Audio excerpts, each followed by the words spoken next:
오늘 저녁에 주시는 하나님 말씀 보겠습니다. 시편 90편입니다. 시편 90편입니다.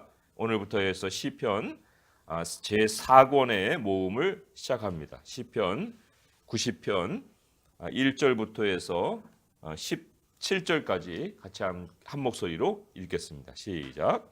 주여, 주는 대대에 우리의 거처가 되셨나이다. 산이 생기기 전 땅과 세계도 주께서 조성하시기 전 곧 영원부터 영원까지 주는 하나님이시니이다. 주께서 사람을 티끌로 돌아가게 하시고 말씀하시기를 너희 인생들은 돌아가라 하셨사오니 주의 목전에는 천년이 지나간 어제 같으며 밤의 한 순간 같을 뿐이니이다. 주께서 그들을 홍수처럼 쓸어 가시나이다. 그들은 잠깐 자는 것 같으며 아침에 돋는 풀 같으니이다. 풀은 아침에 꽃이 피어 자라다가 저녁에는 시들어 마르나이다. 우리는 주의 노에 소멸되며 주의 분내심에 놀라나이다. 주께서 우리의 죄악을 주의 앞에 놓으시며 우리의 은밀한 죄를 주의 얼굴빛 가운데에 두셨사오니 우리의 모든 날이 주의 분노 중에 지나가며 우리의 평생이 순식간에 다하였나이다. 우리의 연수가 70이요 강건하면 80이라도 그 연수의 자랑은 수고와 슬픔뿐이요 신소기간이 우리가 날아가나이다. 누가 주의 노여움의 능력을 알며 누가 주의 진노의 두려움을 알리이까? 우리에게 우리날 계수함을 가르치사 지혜로운 마음을 얻게 하소서. 여호와여 돌아오소서. 언제까지이니까? 주의 종들을 불쌍히 여기소서. 아침에 주의 인자하심이 우리를 만족하게 하사 우리를 일생 동안 즐겁고 기쁘게 하소서. 우리를 괴롭게 하신 날수대로와 우리가 화를 당한 연수대로 우리를 기쁘게 하소서. 주께서 행하신 일을 주의 종들에게 나타내시며 주의 영광을 그들의 자손에게 나타내소서.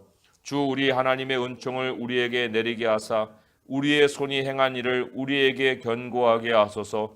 우리의 손이 행한 일을 견고하게 하소서. 아멘. 오늘 시편은 제목을 보시듯이 하나님의 사람 모세의 기도입니다. 시편에 유일하게 기록된 모세의 시편이고 또 모세의 기도입니다. 이 기도 전체에 흐르는 개념을 한 단어로 얘기하자면 시간입니다. 그가 왜 이렇게 시간에 대해서 깊은 생각을 했을까? 이 모세는 굉장히 변화무쌍한 삶을 살았습니다. 극적인 인생을 산 인물로 잘 알려져 있습니다. 그 초반에는 최고 상류층에서 40년을 살았어요. 그리고는 침묵으로 보낸 광야 40년이 있습니다. 또는 그 다음에 이제 민족의 지도자로 또 40년을 보냅니다. 그런데 이런 극적인 인생의 변화 때문에 모세가 시간에 대해 남다르게 묵상을 했을까? 그런데 그것보다는 이 모세가 겪은 또 다른 차원의 체험이 있는 거예요. 그것으로 인해서 이러한 깊은 고백과 함께 기도가 나올 수 있었는데 그것은 바로 죽음의 현실입니다. 모세가 마지막 보낸 이 광야 40년, 그거는 축복의 세월이 아닙니다. 약속의 땅 입구까지 갔어요. 그랬는데 지도자들이 거기에서 불신을 하고 또 백성들이 함께 원망을 하고 그래서 광야로 완전히 내몰립니다. 그때 하나님이 어떤 말씀을 하셨는지 그게 굉장히 오늘 시편을 기록하는 데 있어서 그 영감을 주는 거예요. 또 깨달음을 줬는데 민수기 14장 34절의 말씀을 보면은 이렇게 기록이 돼 있어요. 민수기 14장 34절의 말씀 제가 읽어봅니다. 구약성경 219쪽인데요. 민수기 14장 34절 찾으셨으면 같이 읽으시죠. 시작. 너희는 그 땅을 정탐한 날수인 40일의 하루를 1년으로 쳐서 그 40년간 너희의 죄악을 담당할지니 너희는 그제서야 내가 싫어하면 어떻게 되는지를 알리라 하셨다 하라. 예. 하나님이 싫어하시면 어떻게 되느냐?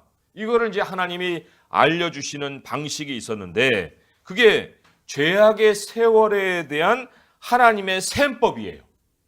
죄악의 세월에 대한 하나님의 셈법을 통해서 하나님이 싫어하시면 이렇게 된다. 이거를 이제 알려주셨는데 그 셈법에 의하면 이 사람이 죄를 지은 하루가 1년이 되는 거예요.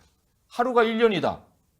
이런 셈법으로 한번 따져보게 되면 사람이 죄인으로 태어나서 100일만 살면 100년 인생이 형벌의 광야가 되는 거예요. 그런 이치와도 같습니다. 100일밖에 안 사는 그런 상황인데, 그런데 이뿐만이 아니에요. 아마 이 모세만큼 엄청난 이 죽음의 현실을 오랜 세월 지속적으로 지켜본 사람도 없다. 왜요?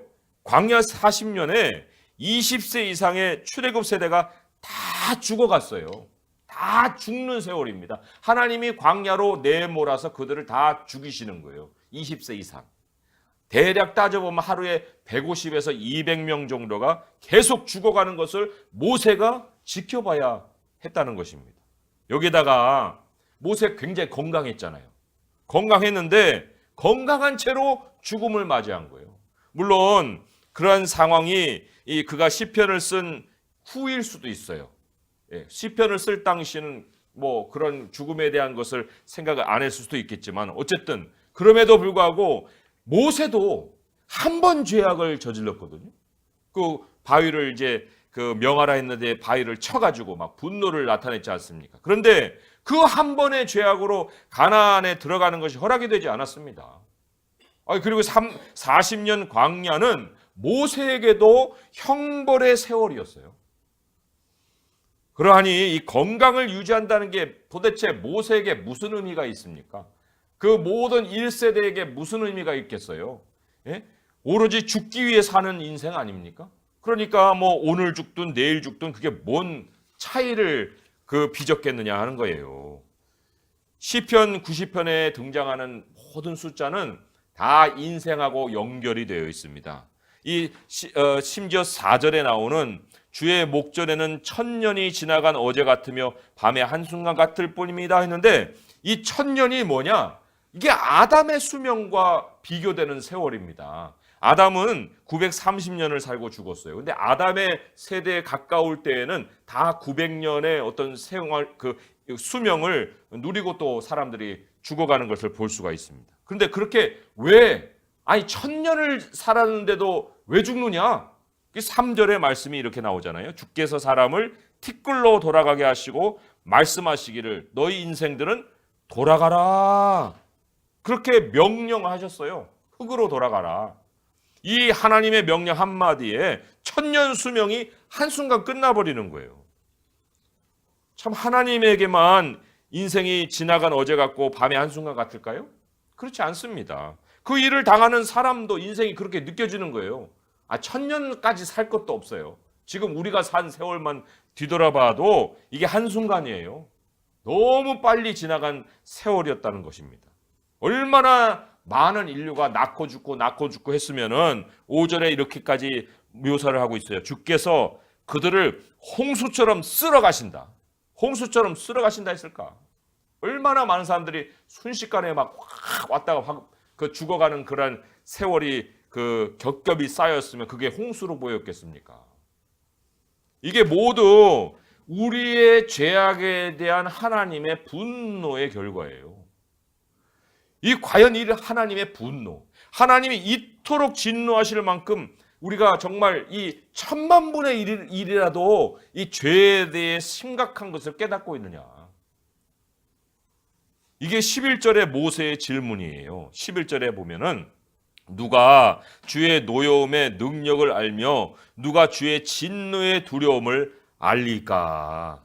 굉장히 이게 사실 생각하면 생각할수록 모세의 눈앞에서 소름 끼칠 만한 현실이 지금 계속 반복이 되는 겁니다. 매일같이. 모세는 어디서 해결을 봤을까? 어디서 이 답을 찾고 어디서 참 소망을 찾을 수 있었을까 하는 것입니다. 그게 바로 오늘 시편의 제목에 있는 그 기도라는 단어예요. 모세가 이 찾은 해결은 바로 기도였다. 왜 기도가 그 해결이었을까? 왜냐하면 기도는 다른 어떤 기도가 가지고 있는 의미보다도 우리가 하나님 안에 머문다는 의미가 가장 깊은 거예요. 하나님 안에 머무는 시간, 그게 바로 기도라는 것입니다. 허망한 인생인데 허망한 인생을 허망하지 않게 보낼 수 있는 유일한 시간, 영원함이 존재하는 그곳, 거기가 바로 하나님 안입니다. 하나님 안. 오늘 1절, 2절에 이렇게 나오잖아요. 주여, 주는 대대 우리의 거처가 되었나이다. 우리의 거처라는 것은 우리가 안에 거할 집이 되어 주셨다, 그런 얘기예요. 산이 생기기 전, 땅과 세계도 주께서 조성하시기 전, 곧 영원부터 영원까지 주는 하나님이시니다. 예, 영원하신 하나님, 그 영원하신 하나님 안에 들어가 있으면 우리가 영원한 시간을 또 그 안에서 느끼고 체험하고 보내게 되는 것입니다. 그런데 그것이 바로 기도라는 거예요. 기도. 모세는 이 인생의 시간을 계수하면서 이 지혜를 얻은 것이에요. 허망한 세월이 순간에 영원한 세상으로 옮겨갈 수 있는 곳이 바로 또한 기도이다. 왜 그럴까? 왜 기도가 그럴까 하는 것은 조금 더 구체적인 사안을 좀 따져볼 필요가 있는데, 기도하는 자에게는요, 죄라는 현실이 가까이 할 수가 없습니다. 왜요? 하나님이 이런 말씀도 하셨거든요. 우리가 마음에 죄악을 품었더라면 주께서 듣지 않으신다. 그러니까 죄가 이 안에 있으면 하나님과의 기도가 불가능하다는 거예요. 그런데 기도를 한다는 것은 우리 안에서 하나님이 죄악을 보시지 않는다는 것입니다. 우리 안에 죄악이 없다는 것을 얘기하는 거예요. 하나님 뭐라고 했습니까? 주님께서 그 죄악을 8절에 주의 앞에 놓고 우리의 은밀한 죄를 주의 얼굴빛 가운데 두셨다는데, 아니 조금이라도 죄악이 있으면 하나님이 그 얼굴빛을 우리에게 정말 비춰서 우리가 소통할 수 있겠습니까? 그런 일은 있지도 않은 거예요. 그러니까 죄 때문에 사람이 죽고 죄 때문에 기도를 못하는 것인데, 그런데 기도를 한다? 이것은 죄악의 세월과 무관해지는 그 모습을 보여주는 거예요. 우리가 회개를 위해 하나님을 찾지요. 회개라는 건 죄를 가지고 하나님께 나아가는 거 아닙니까? 그런데 회개를 위해 하나님을 찾는데, 그런데 하나님이 회개하는 사람은 이미 용서받은 사람으로 보신다는 거예요. 그런 하나의 사건이 뭐예요? 탕자가 내가 오늘 아버지 집으로 돌아가리라, 그렇게만 생각을 했는데 아버지는 이미 마을 어귀에 나와서 그 아들을 기다리고 있습니다. 그러니까 용서라는 게 무진장 긴 시간을 요하는 게 아니에요. 이미 우리가 하나님께로 돌아가리라 하는 마음은 하나님께 있어서는 이미 용서를 해주신 상황이 돼버리는 거예요. 그래서도 우리가 기도를 할 수 있게 해주신다. 그러니까 우리가 기도를 한다는 거, 우리가 기도가 있는 한에 우리는 전혀 다른 현실 가운데 살고 있는 것이다. 바로 하나님이라는 집에서 사는 거예요. 우리의 집 주소가 어딥니까? 그럼 서울시 강남구 어쩌고 서울시 서초구 이렇게 얘기하겠지만, 우리의 영원한 집 주소는 어디예요? 우리 하나님이에요. 오늘도 우리 하나님 안으로 돌아가서 우리의 평안한 잠을 취해야 되고, 우리 하나님 안에서 깨어나야 되고, 하나님 안에서 우리가 활동을 또 해야 되는 거예요. 하나님이 우리의 집 주소라는 거예요. 모세는 이 세월을 헤아리는 지혜를 가졌기 때문에 오늘 기록된 이 모세의 기도는 굉장히 남다릅니다. 굉장히 우리에게 지혜로운 기도를 가르치고 있어요. 4가지의 기도를 우리에게 남겨주고 있는데, 이 허망한 인생을 아는, 이 인생이 허망하다는 아는 사람, 모든 하나님의 백성은 모세의 기도를 배울 필요가 있습니다. 그래서 이 모세의 기도를 배워서 하나님 안으로 들어가서 영원한 현실을 살아갈 필요가 있는 거예요. 그래서 내가 뒤를 돌아보면서 헛된 세월을 보냈다, 이게 아닙니다. 너무나도 만족스러운 하루하루를 보내며 하나님께로 가는 인생이 되는 게 바로 우리들의 인생이 되는 거예요. 자, 모세가 어떻게 4가지의 기도를 드렸느냐? 이건 아예 나중에 이제 기록하셔서 그 기도를 우리 성도님들의 기도를 만들어 버리세요. 12절부터 15절까지의 기도예요. 12절부터 15절까지 4가지가 나오는데, 첫째는 12절의 기도입니다. 같이 한번 읽어볼게요. 시작. 우리에게 우리 날 계수함을 가르치사 지혜로운 마음을 얻게 하소서. 이렇게 기도를 하고 있습니다. 자, 세월을 헤아리는 지혜, 세월을 헤아리는 계수하는 그 배움, 이런 것이 2019년에만 필요한 게 아닙니다. 이거 우리 평생에, 모세에게도 90세까지 배우고 끝내버린 게 아니에요.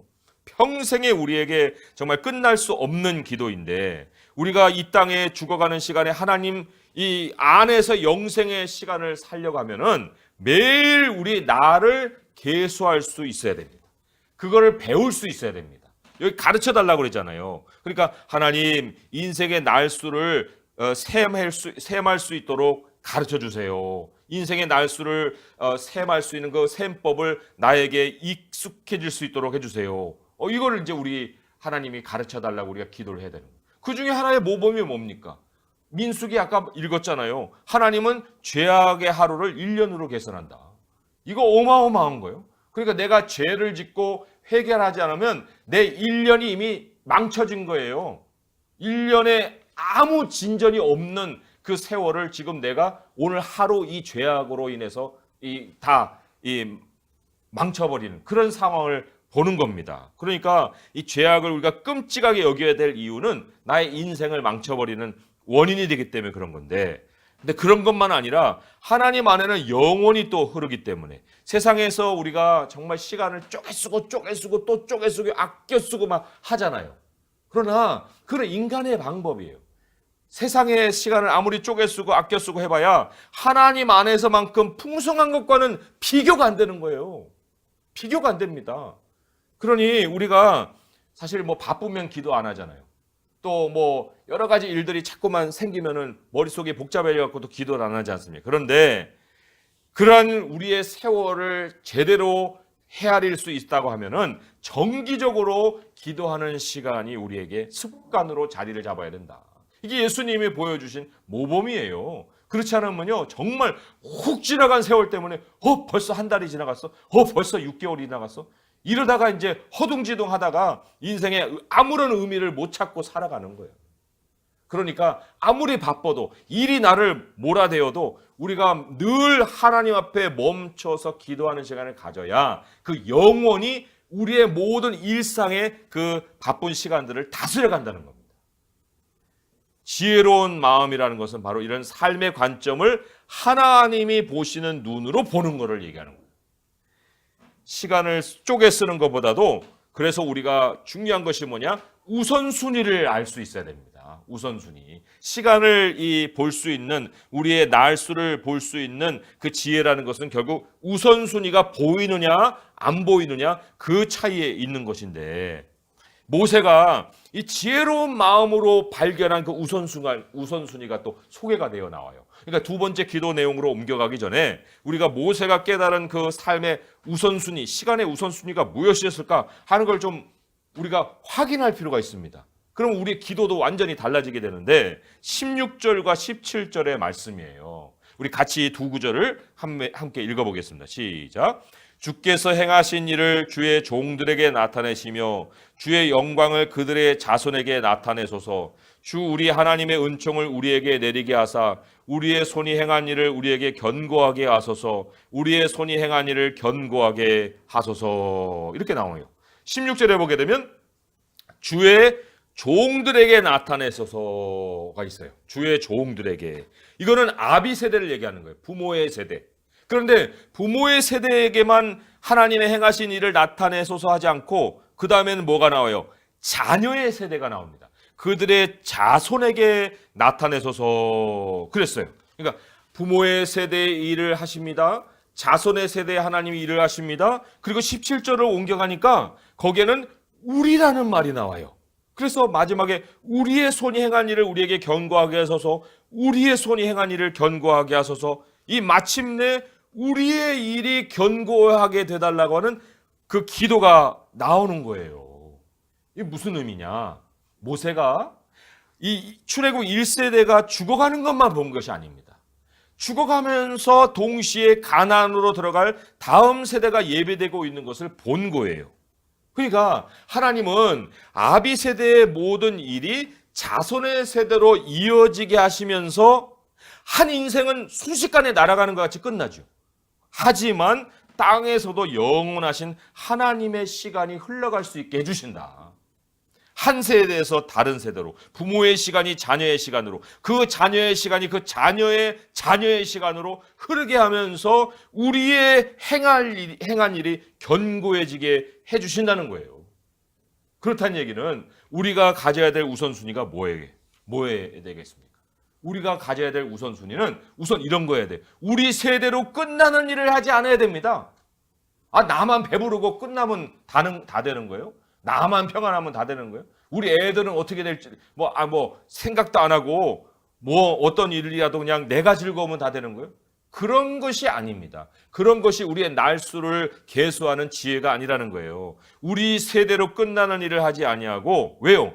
신앙의 2, 3세대가 이어받을 그 일들을 우리가 해야 되기 때문에 사실 이렇게 따져보면요. 부모 세대가 신앙의 세대이고 자녀 세대가 이제 2, 3세대로 이렇게 이어져가는 그런 가정들은 큰 고생 없이 자녀들이 참 이렇게 평안한 삶을 사는 것을 보게 됩니다. 어떤 사람들은 그렇게 뜨뜻미지하지 않게 믿어서 어떻게 되겠느냐 하겠지만은 그게 왜 그러느냐? 그게 바로 하나님의 일이 세대에서 세대로 이어지기 때문에 그 일이 더 견고해지는 거예요. 우리의 손이 행한 일을 견고하게 해달라고 말씀을 하고 있지 않습니까? 그래서 우리가 우리 날 계수함을 가르쳐달라고 기도할 때는 반드시 다음 세대를 품고 기도할 수 있어야 됩니다. 다음 세대에게 물려줄 것이 뭐냐? 하는 그 신앙의 유산을 늘 기억하고 우리의 기도 속에서 우리의 기도도 드리고 자손의 기도도 드릴 수가 있어야 되는 거예요. 자, 두 번째로 이제 모세의 기도로 돌아옵니다. 두 번째 모세의 기도가 13절이에요. 함께 읽어봅니다. 시작. 여호와여 돌아오소서 언제까지니까 주의 종들을 불쌍히 여기소서. 그 하나님의 긍휼을 바라보는 기도예요. 또 용서함을 바라보는 기도라고도 할 수가 있습니다. 하나님 돌아와 주세요 하는 것은 우리 안에 얼마나 많은 더러움을 본다. 그런 의미를 담고 있습니다. 이런 거야 그리스도인들에게는 필요가 없지 않습니까? 우리가 다 용서받은 사람들인데 하나님 돌아와 달라고 얘기를 할 필요가 있겠습니까? 그게 아니에요. 왜 그래요? 하나님의 거룩함을 깨달으면 깨달을수록 우리가 하나님의 용서와 긍휼이 얼마나 필요한가를 알게 됩니다. 하나님의 빛이 강렬하면 강렬할수록 우리에게 여태 보지 못했던 그 모습을 보게 되는 거예요. 그래서 우리가 하나님 나를 불쌍히 여겨주세요 하는 기도를 드릴 수 있게 되는 것입니다. 인생의 모든 일은요, 하나님이 불쌍히 여겨주심으로 인해서 시작하는 거예요.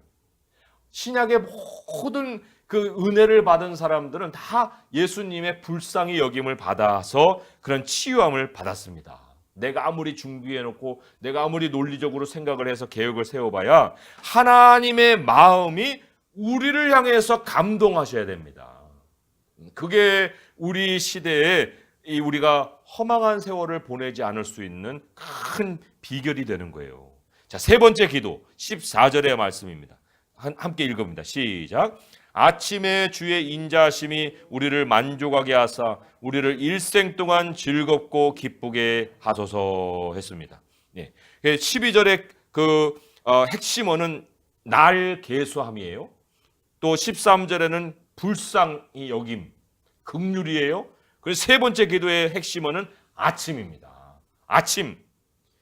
우리 새 아침에 하나님으로 체험받기를 소망해야 됩니다.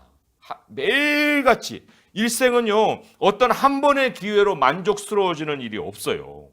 늘 새 아침마다 하나님의 사랑으로 만족하면은 일생이 기쁨의 세월이 되는 거예요.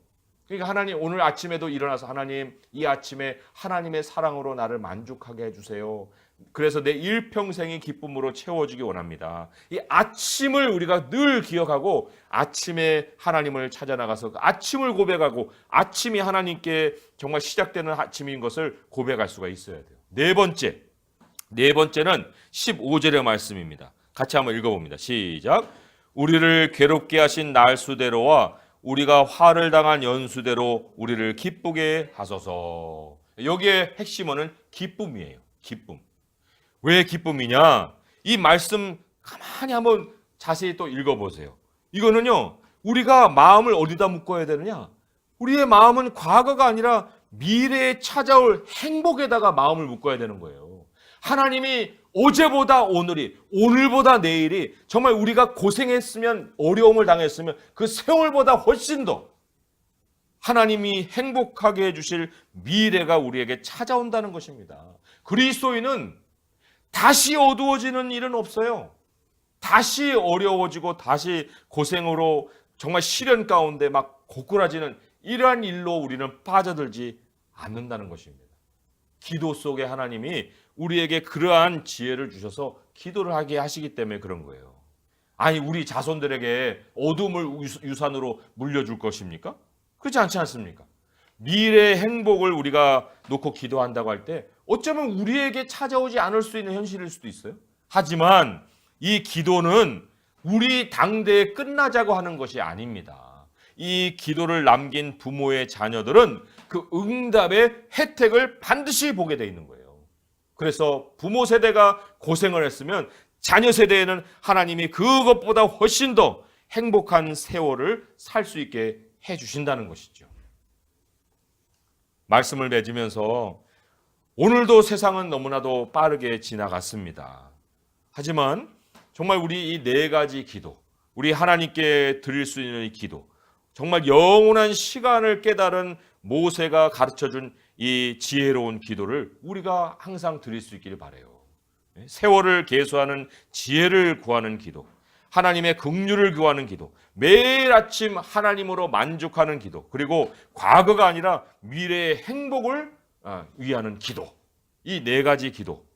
그래서 어제나 오늘이나 영원토록 예수님이 동일하시다, 그렇게 말씀을 하셨어요. 예수님이 우리와 우리 자손과 우리 자손의 자손에게까지 영원히 주가 되어주시고 집이 되어주시는 분이시다. 그래서 우리 모든 인생의 일이 견고해지게 하시되 우리 당대로만 아니라 우리의 모든 자손의 인생에까지도, 그래서 우리 모든 인생의 의미가 예수님 안에서 하루하루 기쁘게 이어질 수 있는 성도님 될 수 있기를 주님의 이름으로 축원드립니다. 기도하겠습니다. 하나님 아버지, 감사합니다.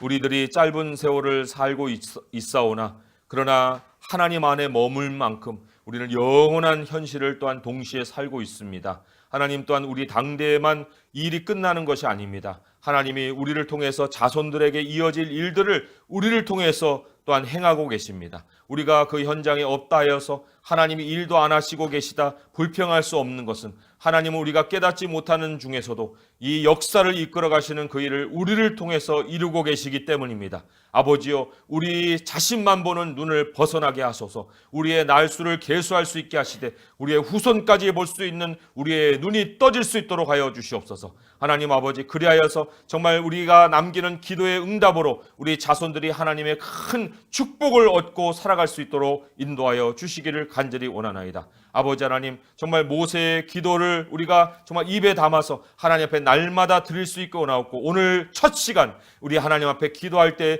이 네 가지 기도를 가지고 주님을 찾고자 하오니 아버지, 우리의 기도를 들으시고 우리를 불쌍히 여겨 주시고 우리의 아침이 날마다 주님으로 말미암아 새롭게 하여 주시옵시고, 과거에 묶이지 아니하고 미래의 행복을 향한 소망으로 달려갈 수 있는 저희 모두가 되게 하여 주시옵소서. 예수님의 이름으로 감사하며 기도합니다. 아멘.